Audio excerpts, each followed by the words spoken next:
अस्सलाम वालेकुम दोस्तों, स्वागत है आप सभी का हमारे चैनल स्टडी बाई एमएस में। तो मैं आज आप लोगों के लिए जो वीडियो लेके आया हूँ वो बायोलॉजी की क्लास है, जिसको 9, 10, 11, 12 के स्टूडेंट देख सकते हैं। ये बायोलॉजी की क्लास होगी। देखिए, बायोलॉजी कहते किसको हैं।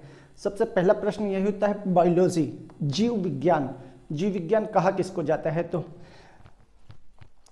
हमारे आसपास वातावरण में या पर्यावरण में उपस्थित जमीन, वायु, जल में उपस्थित सभी जीव, सभी सजीव प्राणी जो होते हैं वो जीव विज्ञान के अंतर्गत पढ़े जाते हैं। जैसे कि सारे एनिमल, हम लोग, आदमी, मनुष्य, पेड़ पौधे, सब जीव विज्ञान के ही पार्ट होते हैं और सबको जीव विज्ञान के अंतर्गत ही पढ़ा जाता है। तो हम लोग जीव विज्ञान को जब डिवाइड किया जाता है तो 2 भागों में इसको बांटा जाता है, जिसको हम लोग कहते हैं जूलॉजी और बॉटनी। जूलॉजी और बॉटनी। जूलॉजी का मतलब होता है जंतु विज्ञान, बॉटनी का मतलब होता है वनस्पति विज्ञान। वनस्पति का विज्ञान होता है जिसमें सारी वनस्पतियों, पेड़ पौधों को बांटा जाता है, पढ़ा जाता है, उसको बॉटनी कहा जाता है। जीव विज्ञान का मतलब जिसमें संसार के समस्त जंतुओं का अध्ययन किया जाता है, उसको जंतु विज्ञान कहा जाता है। सबसे पहले हम लोग जंतु विज्ञान के बारे में आज देखेंगे। मैं आज आप लोगों को जंतु विज्ञान के बारे में बताऊंगा। जंतु विज्ञान, देखिए, जब जंतु विज्ञान को वैज्ञानिकों ने डिवाइड किया, ये क्लासिफिकेशन जब वैज्ञानिक लोग कर रहे थे तो वैज्ञानिकों के सामने एक समस्या आई कि इसको किस तरीके से पढ़ा जाए, क्योंकि जंतु विज्ञान, दुनिया में इतने प्रकार के जंतु पाए जाते हैं, इतने प्रकार के कीड़े मकोड़े सब जंतु विज्ञान के हिस्सा होते हैं। तो इनको किस तरीके से डिवाइड किया जाता है। तो जंतु विज्ञान के अंतर्गत जब इनको डिवाइड किया गया तो वर्टिब्रेट और इनवर्टिब्रेट, मतलब कि कशेरुकी प्राणी और अकशेरुकी प्राणी।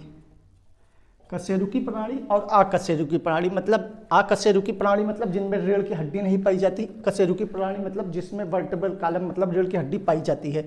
इनको किया गया। उसके बाद देखिए यहाँ पे इनवर्टिब्रेट में 10 फाइलम को रखा गया, जिसमें protozoa, porifera, coelenterata, ctenophora, platyhelminthes, aschelminthes, annelida, arthropoda, mollusc, echinoderms, इतने को इनवर्टिब्रेट में रखा गया। उसके बाद देखिए कॉर्डेट में जो जिसमें हड्डी पाई जाती है, मतलब वर्टिब्रेट में, इसको कॉर्डेटा भी कहा जाता है, वर्टिब्रेट भी कहा जाता है।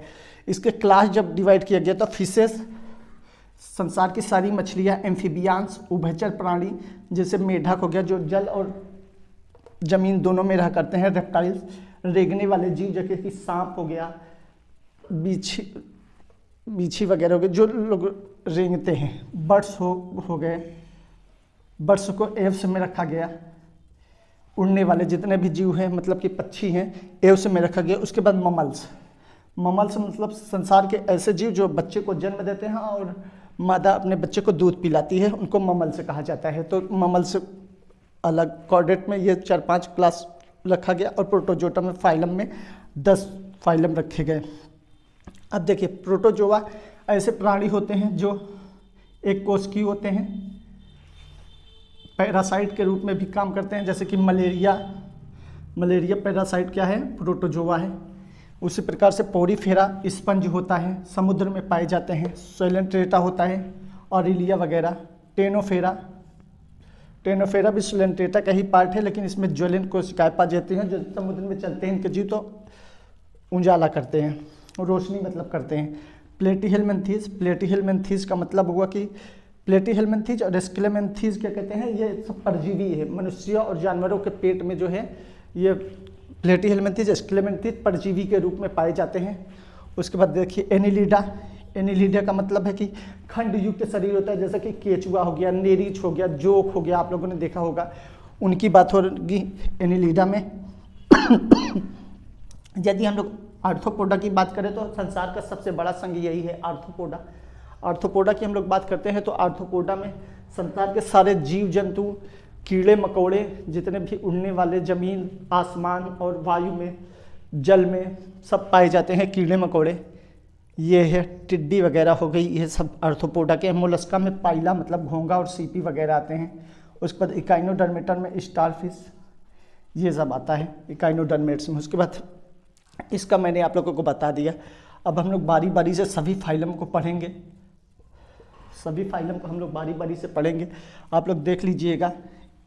जूलॉजी की क्लास जब हम लोग जंतु विज्ञान पढ़ाना चालू करूँगा मैं कल से, तो यही सब मैं रटवाऊँगा आप लोगों को।